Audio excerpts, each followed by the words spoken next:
दोस्तों, वीडियो शुरू करने से पहले आपको बता दूं कि वीडियो के नीचे एक रेड कलर का सब्सक्राइब बटन दिख रहा होगा। उस पर क्लिक करके सब्सक्राइब कर लें और साइड में बेल आइकन को दबा दें। और दोस्तों, वीडियो को लाइक करके हमारा मोटिवेशन बढ़ाएं और वीडियो शेयर करके भी। मेरा नाम अमित अमन है और मैं 11th 12th और ग्रेजुएशन को केमिस्ट्री पढ़ाता हूँ। लेकिन इस लॉकडाउन पीरियड में मैं आप सभी लोगों के लिए क्लास 10th का वीडियो लेकर आ रहा हूँ, जिससे आप सभी लोग घर बैठे अपना सिलेबस पूरा कर सकते हैं और आपकी पढ़ाई बाधित ना हो। तो आपके केमिस्ट्री में 5 चैप्टर पढ़ने हैं आपको क्लास 10th में। आज मैं इस चैप्टर फर्स्ट से स्टार्ट कर रहा हूँ जो आपके सिलेबस में है, that is chemical reactions and equations.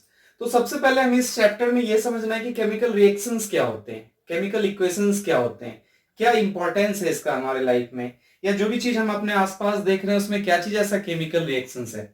बहुत सारी चीज से आप डेली अपने डे टू डे लाइफ में रूबरू हो रहे हैं, जैसे दूध से दही का जमना, लोहे में जंग का लगना, rusting of iron, formation of curd. ये सब जो एग्जांपल है, ये सब कहीं ना कहीं किसका एग्जांपल है? केमिकल रिएक्शन का एग्जांपल है। तो किसी भी केमिकल रिएक्शन के होने में क्या क्या होता है, तो कह रहे हैं कि during a chemical reaction to occur, किसी केमिकल रिएक्शन को होने के लिए उसमें क्या क्या चेंज होता है। तो चेंज इन स्टेट, उसके स्टेट में चेंज होगा, चेंज इन कलर, उसके कलर में चेंज होगा, उसके फेज, उसके टेम्परेचर, उसके पीएच, उसके ऑर्डर, बहुत सारी चीज में किसी में कोई चेंज हो जाए तो आप कहेंगे कि केमिकल रिएक्शन ऑकर करा है। या फिर इवोल्यूशन ऑफ गैस, किसी गैस का इवॉल्व होना।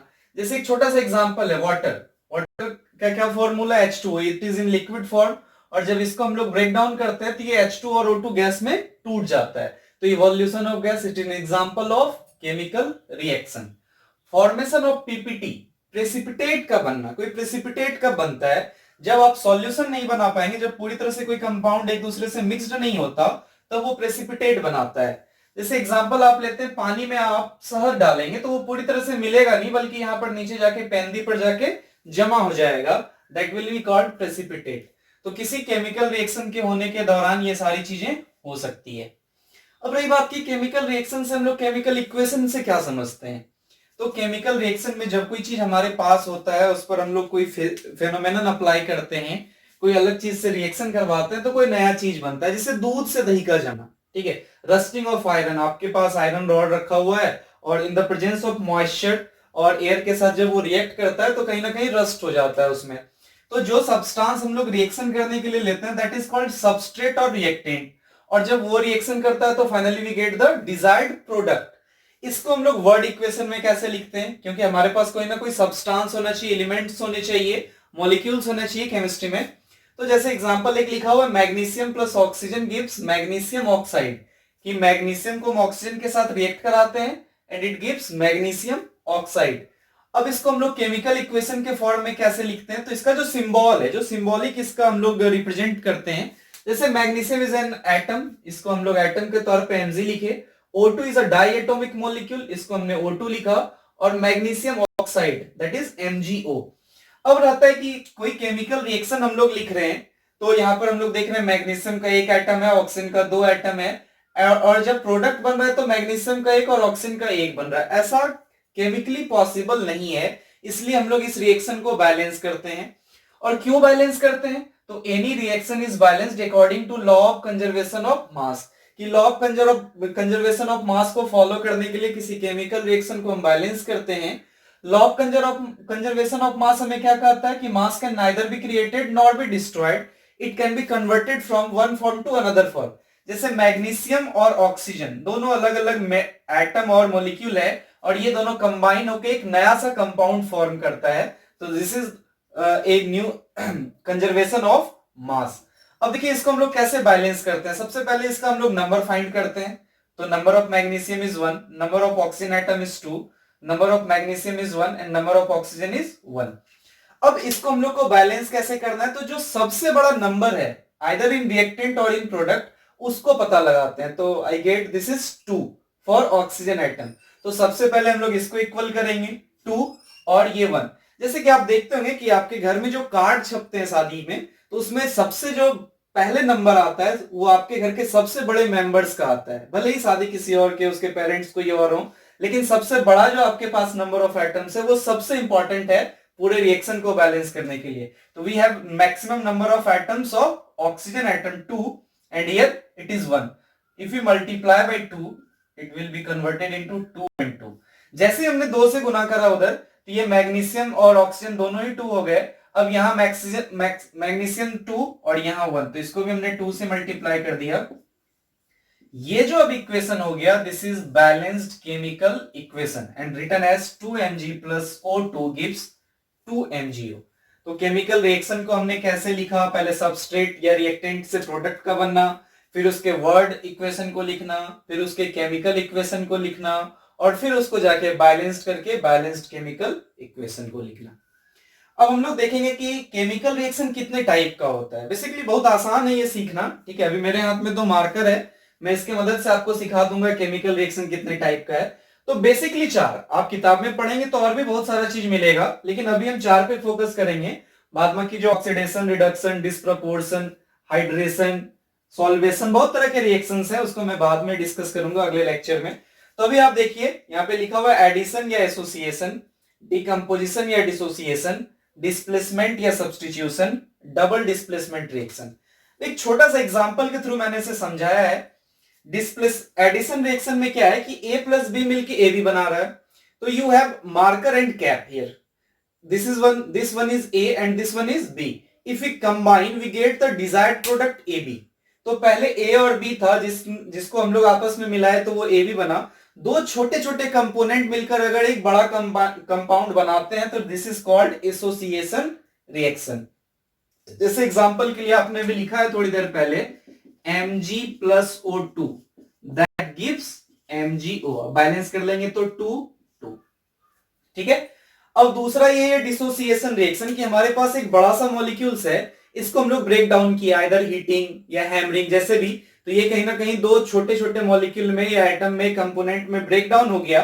तो जैसे ये ए बी मॉलिक्यूल है, इसको हम लोग ब्रेक डाउन किए तो ए और बी मिला, दिस इज कॉल्ड डिसोसिएशन और डिकम्पोजिशन रिएक्शन।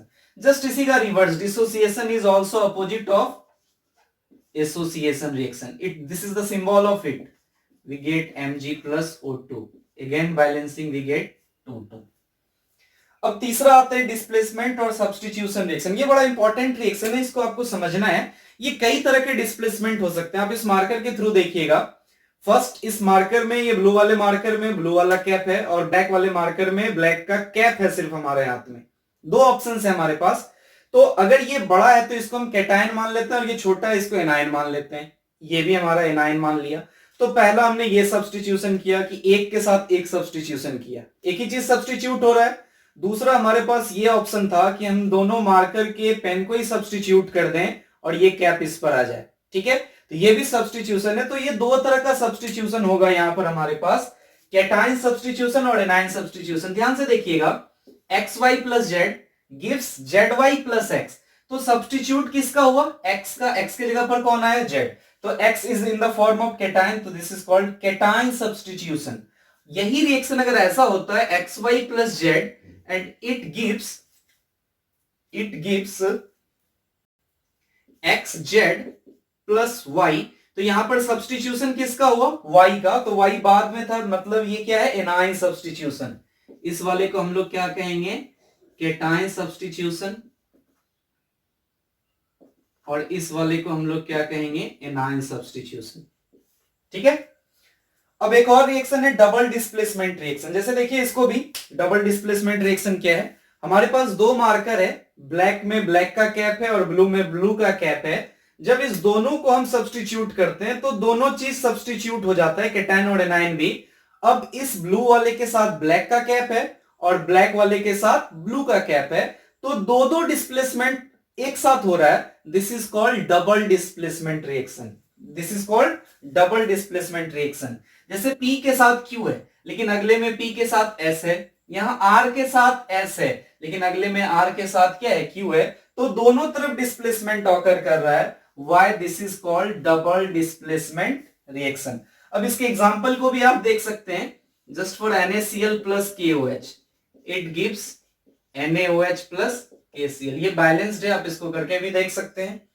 इस डिस्प्लेसमेंट के भी एक एग्जांपल को आप देख लें, NaCl plus K is more reactive than Na। Sodium के तुलना में पोटेशियम ज्यादा रिएक्टिव है। It can easily displace sodium atom and forms KCl plus sodium.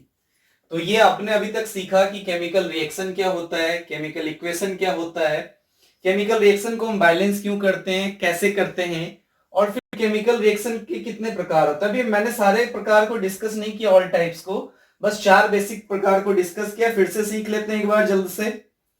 देखिए, अगर दो छोटे छोटे एलिमेंट को मिलाया हमने तो कहीं ना कहीं क्या हुआ कि एक बड़ा सा कंपोनेंट फॉर्म हुआ। दो छोटे छोटे कंपोनेंट को मिलाकर एक बड़ा सा कंपोनेंट बना रहे हैं, दिस इज एसोसिएशन। अगर इसी बड़े वाले को ब्रेक डाउन करके छोटा कर रहे हैं, दिस इज डिसोसिएशन।